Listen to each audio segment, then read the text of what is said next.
मेरे पापा मेरी मम्मी से हमेशा लड़ झगड़ कर ही घर से बाहर निकलते थे और मम्मी भी गला फाड़ फाड़ कर पापा पर चीख रही थी। मैं बाहर आंगन में बैठी थी, अपने सेकंड ईयर की एग्जाम की तैयारी कर रही थी। मेरा दिल एकदम से पढ़ाई से उचक गया था। पापा अपनी लड़ाई में मुझे घसीट लेते थे।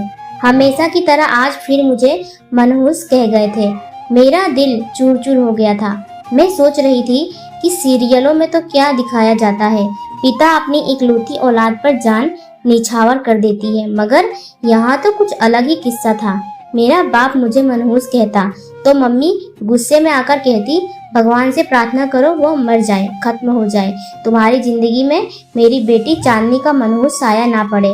मैंने ऐसी जिंदगी जीकर भी क्या करना था, एक दादी की कसर ही रह जाती। जैसे ही पापा घर से बाहर निकलते तो फिर दादी का पुराण शुरू हो जाता, ऐसे कर दिया वैसे कर दिया। मैं बहुत परेशान हो गई थी। हमारा घर एक युद्ध के मैदान से कम नहीं था। लोग अपने अपने छतों पर खड़े होकर सास बहू की लड़ाई से ऐसे मजा उठाते जैसे कोई थिएटर में फिल्म चल रही हो। मैं तंग आ चुकी थी इन सब झगड़ों से। दादी मम्मी को कोसने लग जाती और कहती, मैं तुझे तो छुड़वा कर ही रहूंगी और मैं अपने बेटे की दूसरी शादी करवा कर रहूंगी। तूने बहुत ऐश कर ली और मेरे बेटे की कमाई खाकर बहुत तुझे चर्बी चढ़ गई है। फिर मम्मी और दादी की तू तू मैं शुरू हो जाती और वह शाम तक चलती रहती। मुझे दादी की ऐश वाली बात पर बहुत हंसी आती। मैंने अपनी मम्मी को कभी अपने ऊपर 1 रुपए भी खर्च करते नहीं देखा था। ऐश तो बहुत दूर की बात है। मम्मी मेरे पास आई तो मैं अपने ख्यालों से चौंक गई थी। उन्होंने अपने दुपट्टे से बंधे हुए गांठे खोलकर मुझे कुछ पैसे थमा दिए और बोली, जा बेटा दुकान से 1 किलो बाजरे का आटा ला दो। बाजरे की रोटी तेरे पापा बहुत शौक से खाते हैं। मैंने मम्मी से पैसे लिए और चप्पल पहनकर बाहर की तरफ चल दी थी। मैं ये सोच रही थी कि मम्मी हर रोज मुझसे बाजरे का आटा क्यों मंगवाती है जब उन्हें पकाने ही नहीं होते। मम्मी पता नहीं उन आटों का क्या करती थी। मुझे तो यही लगता था कि घर के टेंशन वाले माहौल से मुझे दूर करने के लिए बाहर भेजती थी ताकि मेरा मूड फ्रेश हो जाए, सुकून की सांसें ले सकूं। मेरी मम्मी साधारण औरत थी, सारा दिन काम में लगी रहती, मगर उनसे कोई भी खुश नहीं था। उनकी गलती यह थी कि वह पापा को बेटा नहीं दे सकती थी। मेरी पैदाइश के बाद मम्मी कुछ ऐसी बीमार लग गई थी कि मम्मी अब दोबारा कभी बच्चा पैदा नहीं कर सकती थी। इस बात से पापा मम्मी को मनहूस कहते थे। मेरे पापा बिल्कुल मनमौजी इंसान थे। उन्होंने घर के बाहर अपनी दिलचस्पी का बड़ा सामान रखा था। वह घर में मम्मी के साथ ठीक रहते, मगर जिस दिन दादी पापा से अपनी चाह बता देती कि एक पोता होता तो बहुत अच्छा होता और मेरे पापा को बेटे की फिक्र दिमाग में डाल देती तो वह बहुत परेशान हो जाते थे। दादी उनसे कहती थी कि अरे दिनेश, तेरे बाद हमारी नस्ल खत्म हो जाएगी, तू कब तक इस मनहूस औरत के पल्लू से बंध कर रहेगा, मैं तेरी दूसरी शादी करवा कर रहूंगी। दादी के पास से पापा उठकर कमरे में चले जाते, मम्मी को डांटने लगते थे। पहले मम्मी चुप रहा करती थी मगर अब बोलने लगी थी। इस तरह लड़ाई अब जोर पकड़ने लग गई थी। इस लड़ाई की वजह से मैं बहुत दिमागी डिप्रेशन में रहने लगी थी। यूं ही दिन गुजरते जा रहे थे। एक दिन मैं कॉलेज से घर वापस आई तो मम्मी को आंगन में फूट फूट कर रोते देखा था। मैं बहुत घबराई। मैंने अपना बैग दरवाजे पर फेंक दिया था। मैं भागकर मम्मी के पास आई और बोली, मम्मी मुझे बताइए क्या हुआ है। और रोती रह गई थी और बोली, मैं उजड़ गई, मैं बर्बाद हो गई, मेरा कुछ भी नहीं रहा दुनिया में। मैं बहुत ज्यादा घबराई हुई थी। मैं बोली, मम्मी बताइए ना क्या हुआ, मम्मी पापा तो ठीक है ना। मम्मी मेरे गले से लगकर फूट फूट कर रोने लगी थी। वह बोली, तेरी दादी ने अपनी सहेली की लड़की को बुलवाया है। अब तेरा बाप उससे शादी करके हम दोनों को घर से निकाल देगा। हम दर बदर की ठोकरें खाएंगे। मेरी मम्मी की बात तो परेशान करने वाली थी। मैंने मम्मी को दिलासा दिया तो वह जरा संभल गई थी। उन्होंने जल्दी से अपने पल्लू से पैसे निकाले और बोली, जाकर 1 किलो बाजरे का आटा ला दे। मुझे माँ की हालत देखकर हंसी आ गई। कहा तो उनको खाने पीने की भी होश नहीं थी और अब 1 किलो बाजरे का आटा किस लिए मंगवा रही थी। मैं बोली, मम्मी क्या ये बाजरे का आटा अपनी होने वाली सौतन के लिए पकाओगी क्या। मेरी बात सुनकर मम्मी थोड़ा सा घबरा सी गई थी। मैंने हंसते हुए उनसे पैसे लेकर दुकान से बाजरे का आटा लेने चली गई थी। मुझे मालूम था कि हर राज की तरह आज भी बाजरे का आटा रोटी नहीं बनेंगे। कभी कभार तो मुझे लगता मम्मी 1 किलो बाजरे का आटा हर रोज मंगवाती है, कहीं इन आटे का गोदाम तो नहीं खोल रही। फिर मैंने खुद ही अपने उस ख्याल पर हंस देती थी। मैं बाजरे का आटा लेकर वापस आई तो दादी की सहेली की बेटी आ चुकी थी। वह 27-28 साल की लड़की होगी, मम्मी से 8 साल छोटी।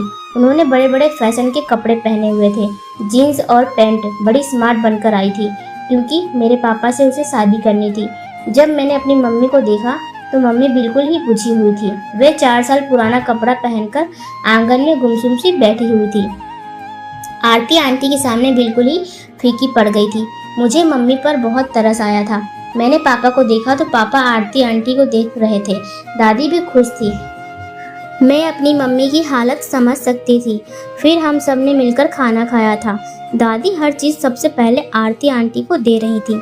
पापा भी उनके पीछे चले जा रहे थे। मम्मी और मैं, हम दोनों तो बिल्कुल बेजान से पड़े हुए थे।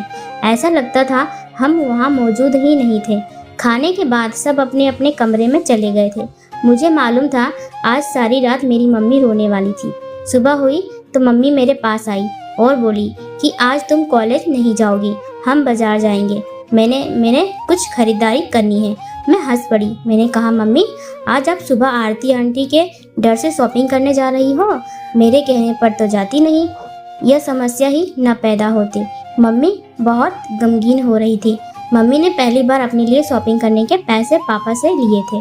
पापा ने मम्मी को अच्छे खासे पैसे दिए थे। पता नहीं पापा की इस मेहरबानी के पीछे पापा के कौन से राज छुपे हुए थे। यह सुबह आरती आंटी के साथ आंटी के आने के पीछे उनकी खुशी थी। उन्हें पैसों की परवाह नहीं होती थी। जो भी था, हम दोनों माँ बेटी बाजार गए। मैंने मम्मी को अच्छे अच्छे फैंसी कपड़े दिलवा दिए थे। एक नया जूता भी मम्मी को दिलवाए थे। वापसी पर कपड़े दर्जी को भी दे आए थे। हम घर पर लौट आए तो दादी अपने कमरे में बैठी माला जाप कर रही थी, जबकि पापा सुबह आरती आंटी के साथ बातों में बहुत बिजी थे। मम्मी की सारी खुशी बिल्कुल मंदी और फीकी पड़ गई थी। मम्मी तन बदन में आग लगाए बैठी थी। कमरे में चली गई। पापा भी मम्मी के पीछे ही गए थे। मैं आरती आंटी के पास बैठकर फैशन और मेकअप की बातें करने लगी थी। मम्मी मुझे अक्सर कहती थी कि मैं आरती आंटी को अपने साथ बिजी रखा करूं, वह तुम्हारे पापा के साथ न बैठे करे। घर में अजीब सा तनाव था। दादी सारा दिन आरती आंटी को पापा के नज़दीक भेजने की आइडिया निकालती रहती थी, जबकि मेरे पापा तो खुद आरती आंटी के पीछे पीछे थे। मम्मी इधर अलग जतन करती और पापा मनमौजी से थे। मैंने गौर किया था कि वह आरती आंटी के सारे हुस्न के बावजूद कभी कभार ही बात करते थे। मेरी मम्मी भी अब नए कपड़े पहनने लगी थी और रोज बालों में कंघी करती और मेकअप भी करती। एक दिन हम सब मिलकर खाना खा रहे थे जब दादी मुझसे बातें कर रही थी। चांदनी, खाना खाकर सामने वाली दुकान से 1 किलो बाजरे का आटा ले आना, तुम्हारे पापा बहुत शौक से खाते हैं। मैंने हैरत से दादी की तरफ देखा और बोली, दादी आपने भी मम्मी वाला कारोबार शुरू करने का सोच लिया क्या? सबने चौंक कर मेरी तरफ देखा तो पापा बोले, क्या मतलब? मैं सारी बातें बताने वाली थी। मतलब मम्मी मुझे दुकान पर, अभी मैंने इतना ही कहा था। मैंने बात करते करते मम्मी की तरफ देखा तो वह नामे सर हिला रही थी। उनकी आंखों भी मुझे अब बहुत घूर रही थी। मुझे लगा मुझे मम्मी की बात सबके सामने नहीं बतानी चाहिए, इसीलिए मैंने बात बदल डाली। मम्मी मुझे जब कोई चीज़ मंगवाते हैं तो मुझे भी पैसे देती हैं, तो मुझे लगा दादी ने भी वही वाला कारोबार शुरू कर दिया है। पापा मेरे हंस पड़े थे। खैर, उस दिन दादी ने जब बाजरे का आटा मंगवाया तो हमारे घर में उस दिन सच में बाजरे की रोटियां पकी थी, जो कि मैंने बहुत शौक से खाए थे। अब काफ़ी दिन सुकून से गुजर गए थे, लेकिन दादी की फिर से रंगत फिरने लगी थी और उठते बैठते पापा को याद दिला देती थी कि तुम्हारी कोई औलाद नहीं है, हमारी नस्ल खत्म हो जाएगी। दादी कभी मम्मी को कोसने लगती थी। अब वह साफ साफ शब्दों में पापा को कहती थी, तुम हाँ भरो तो मैं आरती के साथ तुम्हारी शादी करवा दूंगी और तुम्हारा घर आबाद कर दूंगी। पापा कहते, मम्मी मेरा घर तो पहले से ही आबाद है, लेकिन दादी कहाँ मानने वाली थी। एक दिन कॉलेज से वापस आई तो मम्मी को कमरे में अंधेरा करके लेटे देखा और वह बड़ी फुट फुट कर रो रही थी। मेरा दिल घबरा गया था। मैंने मम्मी के गले लगकर उन्हें चुप करवाया, उन्हें तसल्ली दी। फिर उनसे पूछा कि मुझे सारा किस्सा बताए कि क्या हुआ है। मम्मी बोली, चांदनी बेटा तुम दुकान से मुझे 1 किलो बाजरे का आटा ला दो, फिर बताती हूँ। मैं चुपचाप दुकान से बाजरे आटा ले आई थी। मम्मी कभी भी खुद बाजरे का आटा लेने नहीं गई थी, वह मुझसे हरदम छुपाकर मंगवाती थी। मुझे कहती, कॉलेज वाले बैग में बाजरे का आटा छुपाकर ले आना, अगर कोई पूछे तो कह देना कि दुकान से कॉपी या कोई किताब लेने गई थी। मैंने वापस आकर मम्मी से रोने की वजह पूछी थी। वो बोली, तुम्हारी दादी ने मुझसे कहा कि मैं तुम्हारे पापा का कमरा छोड़कर तुम्हारे कमरे में शिफ्ट हो जाऊं। वहाँ आरती को दुल्हन बनाकर लाएंगी। मैंने पूछा कि अब क्या करेंगे? वह बोली, तुम्हारे पापा से राय मांगूंगी कि अगर वह कहेंगे कि माँ की बात मान लो तो मैं घर छोड़कर चली जाऊंगी। मैं मम्मी की बात सुनकर बहुत ज़्यादा डर गई थी, क्योंकि मेरी मम्मी अपने वादे की पक्की थी। उन्होंने जब भी कोई फैसला लिया था उस पर बिल्कुल खरी उतरती थी। मैं सारा दिन प्रार्थना करने लगी थी कि काश पापा मम्मी का साथ दें। इस बात का तो चांस बहुत कम था, मगर मैं प्रार्थना जरूर कर रही थी। खैर, पापा शाम को घर लौटे थे। वे आंगन में बैठकर आरती आंटी के साथ पूरे 2 घंटे से बातें कर रहे थे। पापा के चेहरे पर गुलाब खिल रहे थे। मेरे दिल में बहुत डर लग रहा था कि काश पापा मम्मी के साथ भी ऐसे ही खुश हो कर बातें करते। फिर पापा उठकर अपने कमरे में चले गए थे। मेरा दिल अब बुरी तरह से धड़क रहा था। पता नहीं आज पापा मम्मी की किस्मत में क्या फैसला करेंगे। थोड़ी ही देर गुजरी थी कि मम्मी मेरे पास आई। उनकी आंखों आंसुओं से भरी हुई थी। वह मेरे गले लगकर फूट फूट कर रो रही थी। मैं सब समझ गई थी। मम्मी, मैं भी अब आपके साथ जाऊंगी। मुझे इस घर में नहीं रहना। मैंने अपना फैसला सुना दिया। तब मेरी मम्मी मुझसे जुदा होकर बोली, अरे पागल, आज तेरे पापा ने मेरी लाज रख ली है। उन्होंने मुझे मेरी जिंदगी में मेरा मर्तबा ऊपर कर दिया। मैंने उनको तुम्हारी दादी की बात बताई तो वह बोले, माँ का तो दिमाग चल गया है, तुम बिल्कुल भी परेशान मत होना। मैं खुशी से झूम उठी थी। मेरे दिल से मानो बोझ उतर गया था। लेकिन यह खुशी भी ज्यादा दिन टिकने वाली नहीं थी। इस वाक्य के कुछ दिन बाद ही पापा आरती आंटी को शॉपिंग करवाने ले गए थे। वे उनके साथ जॉगिंग करने निकल जाते थे। इधर मम्मी सूख सूख कर कांटा हो जाती थी। मम्मी की जिंदगी अब तो सारा दिन पापा की जासूसी करते निकल जाती थी, या फिर मुझे बाजरे का आटा लाने के लिए भेजने में गुजरती थी। अब घर के समस्या बिगड़ने लगे थे। अब तो आरती आंटी ने साफ शब्दों में दादी से कह दिया था कि दिनेश ने अगर अगले हफ्ते मुझसे शादी ना किया तो मैं वापस चली जाऊंगी। आखिर कब तक मैं यहाँ इंतजार में बैठी रहूंगी। आरती आंटी की बात सुनकर दादी बहुत परेशान हो गई थी। वे इसलिए मम्मी की दुश्मन बन चुकी थी। उस दिन तो इतवार था, मैं घर पर ही थी। दादी सुबह से मम्मी के साथ लड़ रही थी। मैं अपने मम्मी का काम निपटाकर कमरे में जाकर लेट गई थी। पहले तो दादी गंदी गंदी गालियां दे रही थी, मम्मी को तंग कर रही थी कि दिनेश का कमरा खाली कर दो, नहीं तो मैं तुम्हें कमरे से नहीं बल्कि उसकी जिंदगी से भी निकाल दूंगी। मम्मी कुछ न बोली। दादी अपने कमरे में घुसकर मम्मी का सामान कमरे से बाहर फेंकने लगी थी। अब मुझे भी दादी पर बहुत गुस्सा आ गया था। मैं मम्मी के कमरे में चली गई और मम्मी पर ही गुस्सा करने लगी कि वह दादी को उनकी हद में क्यों नहीं रखती। मम्मी ने मुझे कहा कि मैं सब संभाल लूंगी, तुम बस मुझे 1 किलो बाजरे का आटा ला दो। मैं वहाँ से उठी, चप्पल पहनी और आटा लेने के लिए निकल पड़ी। आज मैं आटा लेकर बैग में डालने लगी तो मुझे पन्नी पर फटा हुआ महसूस हुआ था, लेकिन मुझे घर की फिक्र थी। मैंने ऐसे ही अपने बैग में डाल लिया। आधे रास्ता तक आ गई थी तो मुझे बैग में कुछ उछलता हुआ महसूस हुआ। मुझे बहुत डर लगा। जब मैंने बैग खोला तो उसमें एक पक्षी पड़ा हुआ था। मेरी तो जैसे डर के मारे रूह तक कांप गई थी। मैंने वह पक्षी सड़क पर ही फेंक दिया और खुद घर जाने के बजाय पापा के स्टेशनरी पर चली गई थी। पापा की स्टेशनरी की दुकान हमारे घर से थोड़ी ही दूरी पर था। वह मुझे देखकर परेशान हो गए थे। मैंने उनको अपने साथ घर चलने को कहा था। वह बिना कुछ कहे मेरे साथ चल पड़े थे। इधर पापा ने घर का दरवाजा खोला ही था कि मम्मी कटी हुई मछली की तरह डोलने लगी थी। जब पापा ने आगे बढ़कर उन्हें थाम लिया था। पापा ने हम दोनों माँ बेटी का हाथ पकड़कर घर में ले गए थे। दादी फिर शेरनी बनी हुई थी। वह चीखने लगी थी, दिनेश, अभी और इसी वक्त तू अपनी पत्नी को घर से निकाल दे। इसने तुम्हारी माँ के साथ बेइज्जती की थी। दादी की बात सुनकर पापा बोले, पहले यकीनन आपने ही कुछ कहा होगा। पापा की बात सुनकर तो दादी का पारा और हाई हो गया। वह बोली, मैंने सिर्फ उससे इतना कहा था कि तुम्हारा कमरा खाली कर दे। इस कमरे को मैंने आरती के लिए सेट करना है। कल तुम दोनों की शादी करवा दूंगी। पापा हंस पड़े और बोले, माँ अब बस भी कीजिए।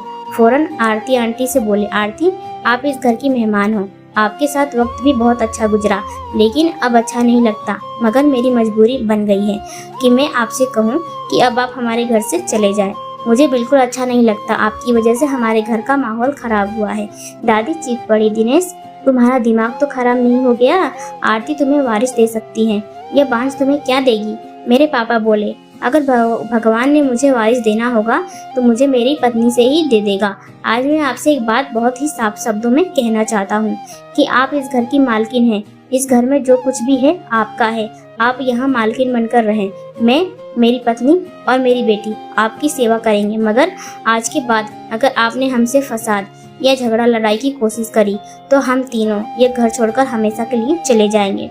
उस दिन ही आंटी वापस चली गई थी। दादी ने अपने आप को कमरे में कैद कर लिया था, जबकि मैं पापा से शिकायत के बिना रह नहीं पाई थी। मैं बोली थी, पापा आपने मेरे साथ और मेरी मम्मी के साथ बहुत नाइंसाफी की थी। काश आपने शुरू से ही हमें प्यार और इज्जत दी होती।